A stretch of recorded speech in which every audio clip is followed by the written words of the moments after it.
See. So there are some many myths and stereotypes that do exist around dementia. And often what we see portrayed in, modern media, people think of someone with dementia near the end of their life, no longer capable to participate in some of the things that we've been talking about today. And often we don't see people in the earlier stages who are independent, engaged in their community, going to the gym, playing sports, on TV, in media. That's often not what's portrayed. And so, a question for both Brian and David and Penny as well. Have you experienced stigma while either going to the gym or during these sporting competitions? And if you have, how have you responded to it? Sure. My golly,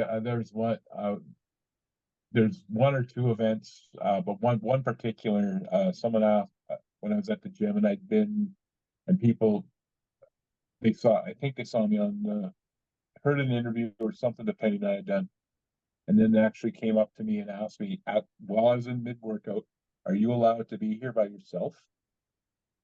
And I just was dumbfounded, but I wished I had the wherewithal to say, like, no, I'm not, but don't tell anybody. But it's like, Yeah. how silly. Here I am. I'm, I'm clubbing away in the gym, and it's like, oh boy, all I right. could see But why you want to say that. I'd agree. you know, I'm sure they thought they were being helpful or caring, but it was like, oh man, yes, I am allowed to be here. And people have judged Brian's, wanting now to try new things. Well, he always Mm. had, but now he has this bucket list straight. Try new things that, what if he makes a fool of himself? And I said, well, he always has. I always have. Yeah. If you didn't have dementia, it's okay to make a fool of yourself. So why has that changed suddenly? That we have to try and protect the people that live with this journey from not trying new things and not failing. Failing's okay. Yeah, just I've said this since the beginning. An all-star in baseball is a 300 hitter, like 3 out of every 10, right? So that means 7 times you're falling flat on your face, you're striking out, you're white. Hey, Yeah. great. Okay. If I get 300, I'm happy. Yeah, that's a good analogy. Yeah. Yeah. So, in a sense, dementia is not going to stop you from putting yourself out there, trying new things, making new goals.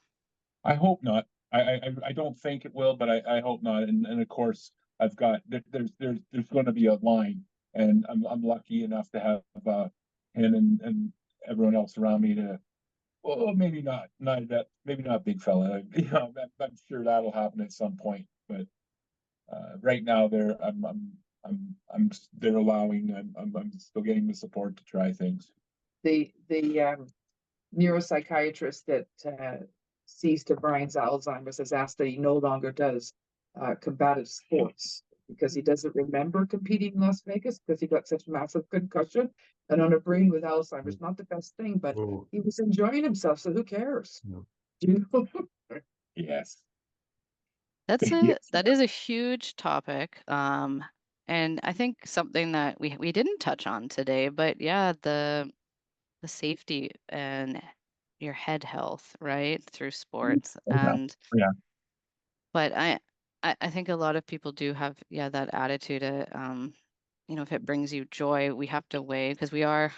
all Yeah. live with a degree of risk, but it is important to protect yourself when you can.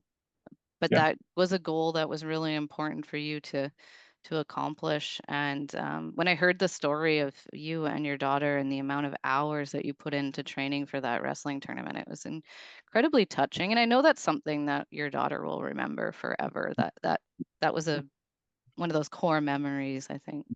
It is touching, but I think it was incredibly gratifying for her. Because, like, the background is I trained her for probably 5 years, 6 years, and she won 2 Canadian championships as Amazing. a wrestler. Wow. And when given the opportunity to train me, you know that expression, "Payback is a."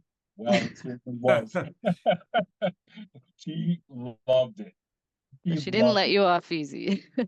Oh no, no, which I'm grateful for because I wouldn't have been as prepared as I was if I, like there were obvious I was a 50, 57, 58-year-old man as opposed to a 20-year-old guy trying to get ready. So there were some allowances, but no, she did a great job. She's a great coach. Well, and you know, all my kids are great, but she was great. She really stepped up, and she sacrificed a lot of her time, some of her school, just to do this. And you know, again, lucky guy, right?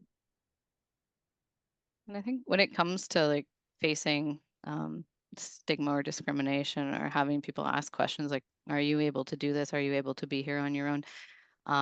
Both Brian and David and Penny, I see this approach of humor, which I think has an amazing coping mechanism as well. Sure.